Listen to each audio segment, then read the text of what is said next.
Hello et bienvenue dans Islagraphe Podcast. Avant de commencer, j'aimerais que tu souffles un peu, que tu relâches tes épaules et que tu t'offres ce petit moment rien que pour toi. Imagine que tu es dans un coin douillet, une couverture sur les jambes, ta boisson chaude entre les mains. On va parler business, oui, mais surtout de toi, de ton énergie et de ce qui compte vraiment pour toi. Ici, je t'aide à créer du contenu qui travaille pour toi, pas l'inverse, sans courir, sans stresser et sans t'étouffer avec l'algorithme. Si tu veux un business qui tient debout, même quand tu lèves le pied, si tu veux une stratégie qui respecte ta vie de femme, de maman, de créatrice débordée, tu es au bon endroit. On parle de slow content, blog, newsletter, IA, visibilité intelligente, bref, tout ce qu'il te faut pour construire un business solide, simple et vraiment aligné avec toi. Prends ton chocolat préféré, installe-toi confortablement et on y va. Alors, aujourd'hui, j'ai envie de te poser une question qui me trotte dans la tête depuis un bon moment déjà. À quel moment on a commencé à croire que pour réussir, il fallait sacrifier son sommeil, sa santé et sa vie, et parfois son humeur avec ses enfants? Sérieusement, à quel moment est-ce qu'on a accepté l'idée que l'épuisement c'était une preuve de notre ambition? Je te pose la question parce que je vois passer tellement de messages qui glorifient le hustle, les journées à rallonge, le fait de se lever à 5 heures du matin pour abattre une montagne de travail avant même que les enfants soient réveillés. Et je vais être honnête avec toi, ça me hérisse le poil. Non, je ne glorifie pas les journées où je fais tout en même temps, où je jongle entre un lancement, la préparation du dîner et une crise de mon ado. Parce que je sais exactement où ça mène. À la surcharge, à l'irritabilité, à la perte d'envie, à la lassitude. Ça mène au moment où tu regardes ton business, celui que tu as créé avec tant d'amour, et tu te dis « je n'en peux plus ». L'objectif de cet épisode, c'est de ramener du vrai, de la clarté et une bonne dose de bon sens dans un monde qui applaudit le surmenage. On va déconstruire ensemble ce mythe de la girl boss, toujours à 200%. Et je vais te montrer qu'une autre voie est possible, une voie plus douce, plus intelligente et infiniment plus durable. Alors, parlons-en de cette fameuse girl boss. Tu la connais, tu l'as forcément vue passer sur Instagram. Elle a un feed parfait, un bureau immaculé, elle boit des matchas latte en répondant à ses mails à 6h du matin. Elle te dit que le succès ne dort jamais et que si tu veux vraiment réussir, tu dois tout donner. Ce mythe, il ne sort pas de nulle part. Il est nourri par la culture de la productivité toxique, par ces injonctions constantes à tout donner, à optimiser chaque minute de sa journée. On nous vend des slogans qui sonnent bien, mais qui sont de véritables poisons. Comme par exemple, si tu travailles pas 12 heures par jour, c'est que tu n'en veux pas assez. Réveille-toi à 5 heures du matin, sinon tu n'es pas une vraie entrepreneur. Et ma préférée, tu peux tout faire si tu t'organises mieux. Cette dernière, elle est particulièrement vicieuse parce qu'elle sous-entend que si tu n'y arrives pas, c'est de ta faute. Que tu es désorganisé, que tu manques de volonté. Et qu'est-ce que ça crée chez nous, les femmes, les mères entrepreneurs? Ça crée une culpabilité permanente. La culpabilité de ne pas en faire assez. La culpabilité de prendre une pause. La culpabilité de ne pas répondre à un mail à 22h. Ça crée une sensation constante d'être en retard. On a l'impression de courir un marathon sans jamais voir la ligne d'arrivée, pendant que les autres semblent sprinter avec une facilité déconcertante. Ça crée une fatigue émotionnelle intense, parce que c'est épuisant de se battre contre soi-même en permanence, de se dire qu'on devrait faire plus, être plus. Et enfin, ça nous pousse à la comparaison malsaine. On compare nos coulisses, notre désordre, nos doutes avec la scène parfaitement mise en scène des autres sur les réseaux sociaux. Alors je veux que tu entendes bien ce que je vais te dire maintenant. Respire un grand coup et écoute. Ce n'est pas toi le problème, c'est le modèle. Ce modèle de la réussite basé sur l'épuisement n'est pas fait pour des êtres humains. Il est encore moins fait pour des femmes, des mères qui jonglent avec une charge mentale qui, elle, ne se met jamais en pause. Maintenant qu'on a mis le doigt sur le mythe, parlons de la vraie vie, notre vraie vie. La vraie vie, c'est pas un bureau rangé et des journées parfaitement planifiées. La vraie vie, c'est un bébé qui tombe malade la veille d'un lancement. C'est un rendez-vous chez le pédiatre qui fait exploser ton planning en plein vol. Ce sont les nuits courtes, hachées, qui te laissent avec 3 neurones qui se battent en duel le matin. La vraie vie, c'est cette idée de génie pour ton business qui arrive pile au moment où tu es en train de changer une couche et que tu n'as rien pour la noter. La vraie vie, c'est de devoir choisir entre avancer sur un projet et juste te poser 5 minutes sur le canapé parce que tu n'as plus de jus. Et tu sais quoi? C'est normal, c'est ça la réalité. Le point de vérité, il est là. En tant que maman, tu ne peux pas, et tu n'as pas à travailler comme si tu étais seul, reposé et soutenu par une équipe de 10 personnes. Tenter de le faire, c'est se condamner à l'échec et à l'épuisement. Alors, la prochaine fois que tu te sentiras désorganisé ou pas assez productive, je veux que tu te rappelles de ça. Tu n'es pas désorganisé. Tu es une mère, une femme qui entreprend. Tu es une héroïne du quotidien qui fait de son mieux avec les cartes qu'elle a en main. Et c'est déjà énorme. Je sais que tu vas me dire, mais Virginie, parfois j'aime trop ces journées où je suis à fond, où j'abats une tonne de travail, je me sens super productive. Et je te comprends tout à fait. Ces journées à fond, elles donnent un shoot d'adrénaline. On a l'impression d'être invincible, de pouvoir conquérir le monde. Mais ce qu'on oublie, c'est que ce shoot d'adrénaline, il a un coût. Et la facture, elle arrive toujours quelques jours plus tard. Les conséquences de ces journées à 200%, je les connais par cœur. La perte d'envie. Après un pic d'intensité, le soufflet, il retombe. L'enthousiasme disparaît et la moindre tâche semble une montagne. La perte de créativité. Le cerveau, quand il est en surchauffe, il se met en mode survie et il n'a plus d'espace mental pour l'innovation, pour tes nouvelles idées. La surcharge mentale. On a l'impression d'avoir 50 onglets ouverts dans notre tête en permanence et on n'arrive plus à en fermer un seul. Et ensuite, il y a le corps qui lâche. Maux de tête, douleur de dos, insomnie, système immunitaire en berne. Le corps finit toujours par nous envoyer le signal que la limite est dépassée. J'ai une conviction profonde qui est devenue un peu ma boussole. Si une stratégie ne respecte pas ta vie, c'est pas une stratégie, c'est limite une punition. Et s'imposer des journées à 200% en permanence, c'est pas une stratégie, c'est une punition qu'on s'inflige en pensant que c'est le prix à payer pour le succès. Mais c'est un mensonge, un piège qui nous garde petites et épuisées. Maintenant qu'on a bien vu ce qui fonctionne pas, ce qui nous épuise et nous enferme, j'ai envie de te montrer ce qui fonctionne vraiment. Comment on peut construire un business solide, rentable, qui grandit sans y laisser sa peau? Comment on peut remplacer l'agitation par l'intention? Et pour ça, je voudrais qu'on se pose 3 petites questions que toutes les business mamas vont se poser. Première question, comment être visible sans être tout le temps en ligne? On a l'impression qu'il faut être sur Instagram H24 pour exister. C'est faux. La clé, c'est de construire des fondations qui vont travailler pour toi même quand tu n'es pas là. Tes alliés silencieux. Je parle bien sûr de ton blog et de ta newsletter. Un article de blog bien pensé, c'est un espace qui continue d'attirer les bonnes personnes pendant que toi, tu fais ta vie. Il reste là, visible, prêt à répondre aux questions de ton audience, que tu sois en train de bosser ou de ramasser des Legos sous le canapé. Une newsletter, c'est ton canal de communication direct, intime, avec les personnes qui ont déjà manifesté un intérêt pour ton travail. C'est un espace où tu n'es pas dépendante d'un algorithme capricieux. C'est ton jardin secret. Et c'est ça la slow visibility.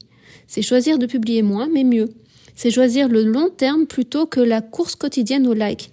C'est construire une présence qui respecte ta vie, pas celle d'une influenceuse de 20 ans sans enfant.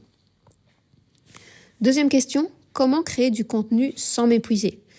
La création de contenu, c'est souvent ce qui nous prend le plus de temps et d'énergie. On a l'impression de devoir réinventer la roue chaque semaine. La solution, ce n'est pas de produire plus, mais de produire avec stratégie. Ça veut dire quoi? Ça veut dire arrêter de créer du contenu jetable.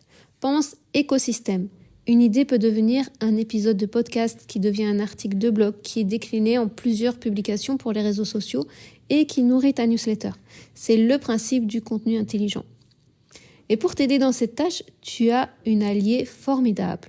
L'intelligence artificielle. Mais attention, je ne te parle pas de copier-coller des textes sans âme, je te parle d'utiliser l'IA comme une véritable assistante. L'IA peut vraiment t'aider à trouver des idées, à structurer tes articles, à reformuler des phrases qui coincent, à programmer tes publications. Elle est là pour t'alléger, pas pour te remplacer. L'IA, elle n'est pas là pour te transformer en machine à produire, elle est là pour te rendre la liberté et ton temps. Et enfin, troisième question, comment construire un business qui respecte mes cycles d'énergie? C'est peut-être en vérité la question la plus importante. On n'est pas des machines, on a des jours avec et on a des jours sans. Des semaines où on déborde d'énergie créative et d'autres où on a juste envie de se mettre en boule sous un plaid. Le secret, c'est d'arrêter de lutter contre ça et de commencer à travailler avec. Planifie tes tâches en fonction de ton énergie. Garde les tâches qui demandent beaucoup de concentration et de créativité pour tes pics d'énergie. Et garde les tâches plus administratives, plus simples, pour les moments où tu es en mode pilote automatique.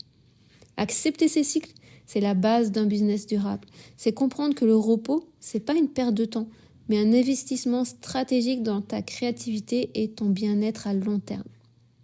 Tout ce que je te raconte là, ce ne sont pas des théories que j'ai lues dans un bouquin. C'est du vécu pur et dur. Et pour te montrer à quel point je comprends ce que tu traverses, je peux te raconter le moment où j'ai moi-même compris que je fonçais droit dans le mur. Ça s'est passé juste après le lancement du lab. Je te refais pas tout le contexte, mais imagine un bébé de moins de 2 ans qui se réveille encore plusieurs fois par nuit. Donc le sommeil, clairement, c'était pas mon allié. 3 ados en pleine période crise XXL. Si tu connais, tu sais que ça veut dire discussion à rallonge, émotions qui débordent, demande non-stop. Et moi, en plein lancement d'une grosse offre pendant les vacances scolaires, évidemment. Le combo parfait pour perdre la raison. Je n'avais qu'une seule sieste par jour pour travailler, une seule. Le fameux moment où tu te dis « Ok, j'ai 2 heures si tout va bien et il faut que je pense à manger ». Et évidemment, c'est pile ce moment où tu dois aussi forcément créer ton offre, enregistrer des vidéos, gérer les emails, répondre aux questions, planifier le contenu, suivre le lancement, etc., etc. Bref, faire tenir une entreprise entière dans un créneau qui, objectivement, était à peine suffisant pour boire une tisane chaude et me préparer à manger. Et malgré tout ça, je m'accrochais. Je bossais dès que j'avais 3 minutes. Je profitais de chaque micro-pause des enfants pour relancer la machine. Je travaillais le soir, en journée, entre 2 cris, entre 2 tétés, 2 disputes. Je me mettais une pression énorme parce que le lab, c'était important et que je devais être à la hauteur. Et tu sais quoi ? J'avais l'impression d'être une guerrière, d'être forte, d'assurer sur tous les fronts. Tu connais ce sentiment-là, je suis sûre. Celui où tu te dis que tu peux tout porter parce que t'as pas le choix en vérité, alors tu continues. Sauf que mon corps, lui, il avait une autre opinion. Et c'est après que tout a basculé. Une fois le lancement terminé, une fois la poussière tombée, je me suis retrouvée devant mon ordinateur, prête à reprendre une routine normale. Et là, impossible. Aucune envie. Aucune motivation, rien. Juste un rejet total. Comme si mon cerveau disait « Non, on retourne pas là-dedans, ça y est, pas maintenant, pas comme ça, c'est fini ». J'avais plus envie d'écrire, plus envie de créer, plus envie d'ouvrir le moindre onglet, rien. Même pas une petite étincelle, rien du tout. Et ça m'a énormément surprise parce que je kiffe mon business. J'aime créer, j'aime transmettre, j'aime enseigner. Mais là, tout était à plat. Et c'est à ce moment-là que j'ai compris. Pas pendant le rush, pas pendant la charge, pas pendant les nuits hachées, non, c'est après. Quand le corps et le mental ont enfin eu le droit de parler. Le message était clair. Tu es allé trop loin. J'ai compris que j'avais mené ce lancement en mode survie en me disant que c'était temporaire, que ça allait aller, que c'était juste une grosse période. Mais en réalité, je m'étais vraiment oubliée. Encore une fois, comme beaucoup d'entrepreneurs, comme beaucoup de mamans. Ce crash post-lancement, ça a été un peu un électrochoc. La preuve que même quand on aime ce qu'on fait, même quand on est passionné, même quand on est motivé, il y a des limites à ne pas dépasser. À partir de là, j'ai fait un vrai reset. J'ai simplifié, j'ai arrêté d'être en réaction permanente. J'ai repensé à ma manière de travailler pour qu'elle respecte ma vraie vie. Mon énergie, mes cycles. Pas une version fantasmée de moi avec 12 heures de sommeil et 0 responsabilité familiale. Le lab, ça a vraiment été un tournant. Pas pour le lancement en lui-même, mais pour l'après. Pour ce vide énorme qui m'a forcé à revoir ma façon de faire. Et c'est exactement pour ça que je parle aujourd'hui de slow content, d'écosystème durable, de stratégie intelligente.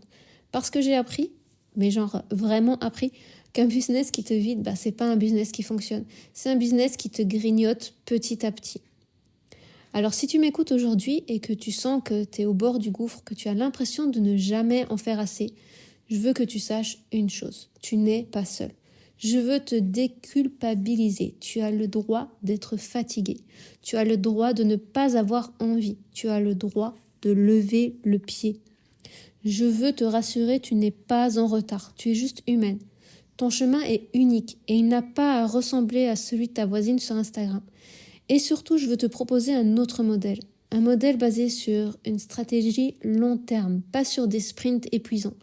Des outils simples qui vont te libérer l'esprit, du contenu plus intelligent qui va travailler pour toi et par-dessus tout ton bien-être avant la performance.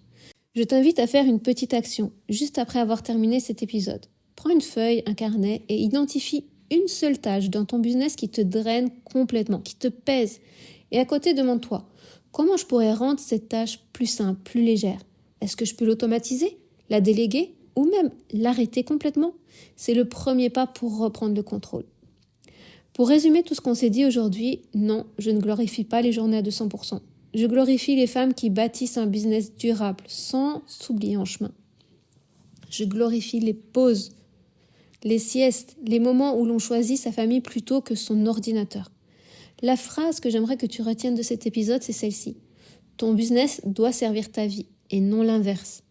Si cette phrase te parle, si tu as envie de creuser le sujet et de découvrir comment mettre en place ton propre écosystème durable sans t'épuiser, je t'invite à télécharger mon guide gratuit « 7 étapes pour libérer ton business et ton mental d'Instagram ». Tu y trouveras les premières étapes concrètes pour construire un business plus serein. Le lien est dans la description de l'épisode. Merci d'avoir passé ce moment avec moi, vraiment. J'espère que cet épisode t'a apporté ce dont tu avais besoin aujourd'hui. Si tu as aimé, tu peux laisser un petit avis sur le podcast. Ça m'aide énormément et ça permet à d'autres femmes de le découvrir quand elles en ont le plus besoin. Et si tu veux aller plus loin ou trouver mes ressources gratuites, tu peux tout retrouver directement sur le blog. On se retrouve très vite pour un nouvel épisode. D'ici là, prends bien soin de toi.